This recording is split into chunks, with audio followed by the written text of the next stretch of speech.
പ്രിയമുള്ള സഹോദരങ്ങളെ, ഇന്ന് ഞാൻ വന്നിരിക്കുന്നത് ഒരു പുതിയ ദിവസത്തില് ഒരു പുതിയ ചിന്തയുമായിട്ടാണ്.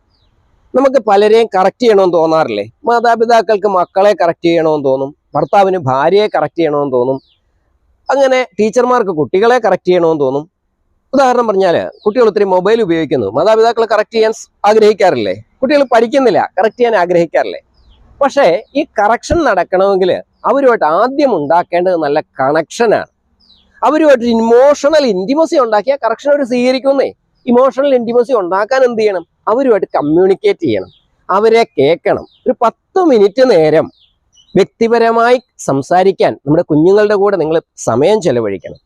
അതുപോലെ തന്നെ ഭാര്യ ഭർത്താക്കന്മാര് അവരുടെ മറ്റു പ്രശ്നങ്ങളെല്ലാം ഒഴിവാക്കി വിട്ടിട്ട് ഹൃദയത്തിന്റെ ഭാഷയിൽ കല്യാണം കഴിച്ച നാളുകളിൽ എങ്ങനെ സംസാരിച്ചോ അതേ രീതിയിൽ വൈകാരികമായ സ്നേഹത്തോടെ സംസാരിക്കണം. കണക്ഷൻ ശരിയായാൽ കറക്ഷൻ ശരിയായും, കറക്ഷൻ ശരിയായാൽ കോൺഫിഡൻസ് കൂടും, കോൺഫിഡൻസ് കൂടിയാൽ കറേജായി, പിന്നെന്താണ്? പിന്നെ ഇങ്ങനെ പറന്നുയരലായി. So everything starts with connection.